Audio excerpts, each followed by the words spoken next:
Ayo, what's up? Welcome back dito sa ating channel dito sa Bolts TV. Alright, so tayo magbabalik ulit mga babayan at ngayon igagawa natin ang reaction at ating pag-uusapan, no? Itong panibagong drama na naman mga kababayan. Ay, nako po, hindi na natapos ang drama ng politika dito sa Pilipinas, mga kababayan.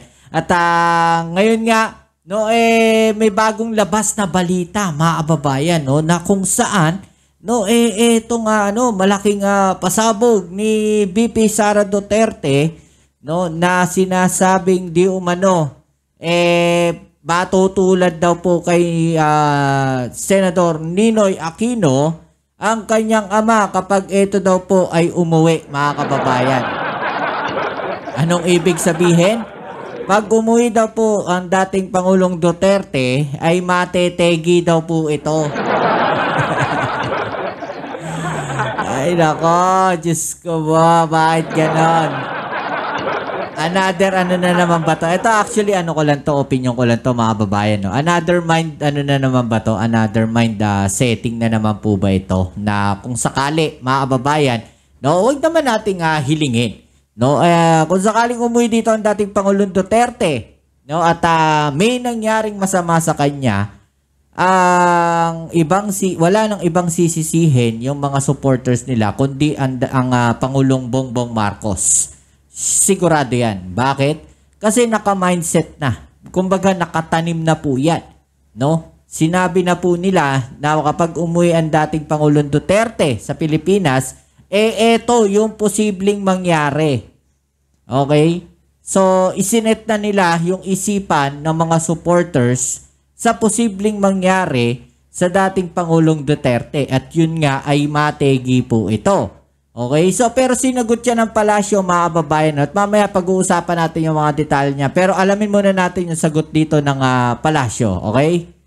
Inahahalintulad ba ni VP Sara ang kanyang ama? Kaya sa yumaong Ninoy Aquino? Ayan. Hinahalintulad ba, no, ni VP Sara ang kanyang ama sa dating Senador Ninoy Aquino? At no, mga nakaraan, mga kababayan, sinasabi nga na gustong maging parang gustong maging hero, no, netong si dating Pangulong Duterte, no? Bayani daw, mga kababayan.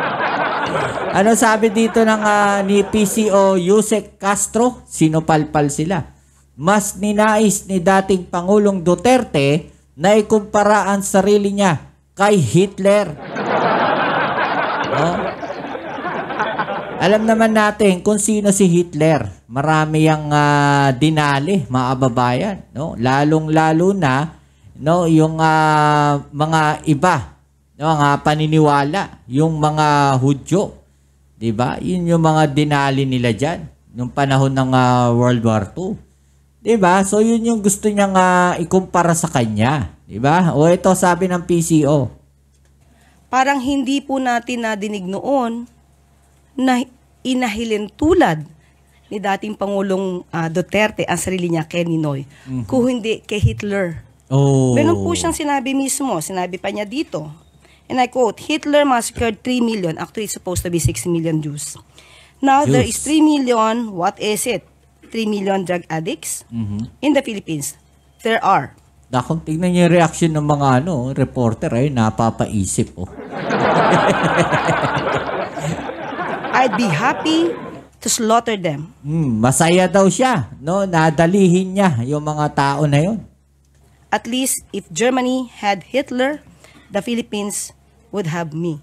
So napakalayo pong ipakumpara ang sarili o ikumpara ang dating Pangulong Duterte kay Ninoy Aquino na hindi nagkaroon ng anumang record ng mass murder. Yan, mga kababayan. Diba? Yun yung ginawa ni, ni Hitler. At doon niya gustong ikumpara yung sarili niya. No? Yung pagtira doon sa mga addictus. Diba? Ito yung post na yan, mga kababayan. Ito yan, Palace rejects impeach VP Sara's comparison of Duterte to Ninoy. No? Ano sabi dito ni VP Sara Duterte? Sinabi ko din sa kanya yon, pa, yung kagustuhan mo na umuwi, iyan din yung katapusan ng buhay mo. Magiging Ninoy Aquino Jr. ka. Sino ba si Ninoy Aquino Jr.? No? Sino ba si Ninoy Aquino Jr.? Di ba? Si Pinoy po yun. Di ba? Benigno Aquino Jr. Di ba? The second data or the third. Di ba? Benigno Aquino rin yun eh. Oh, so hindi siya.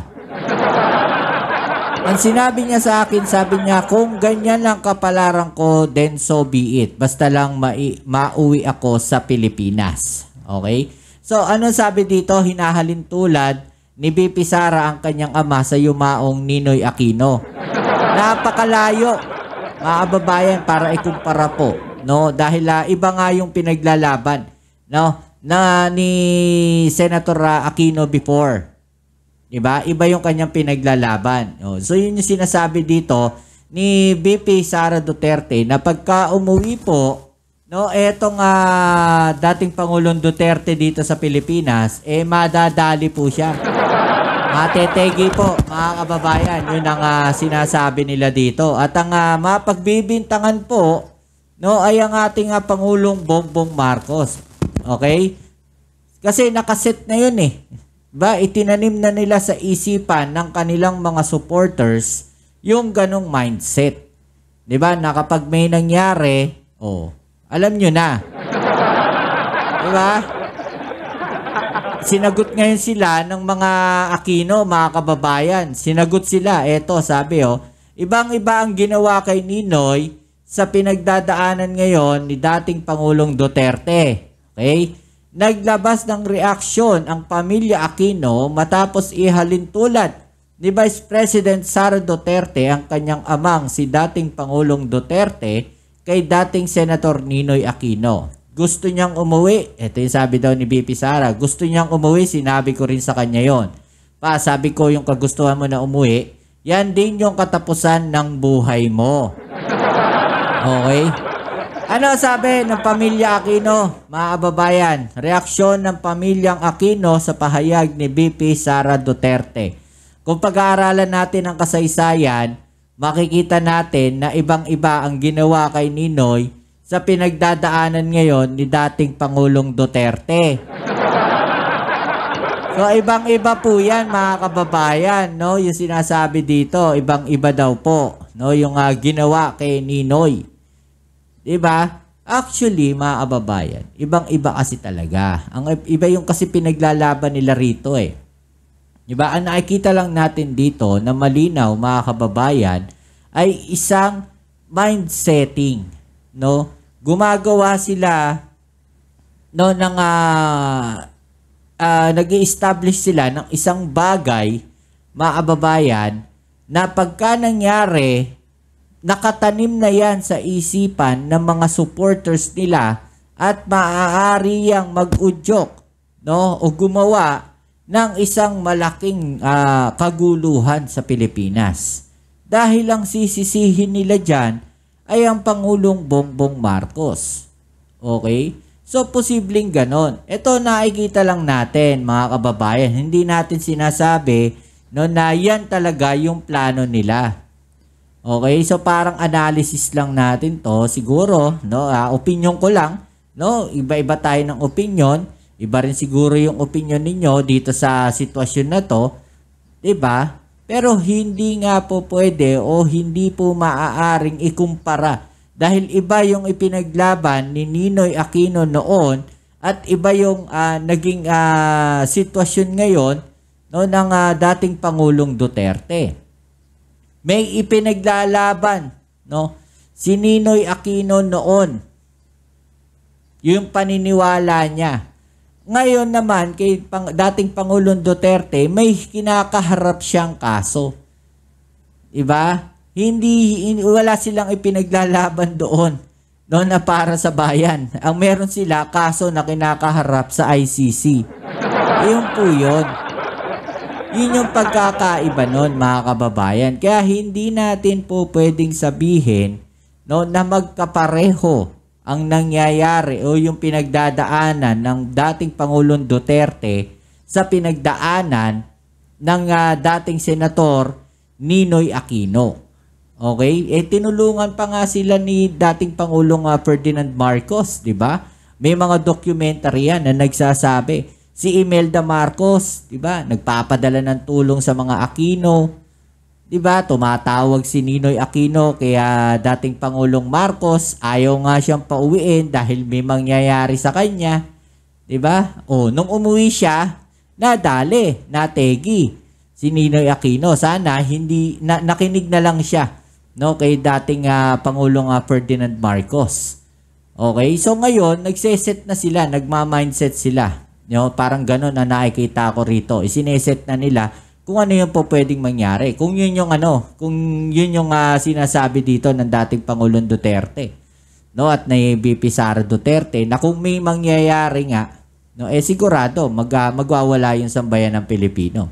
Kasi naiset na eh.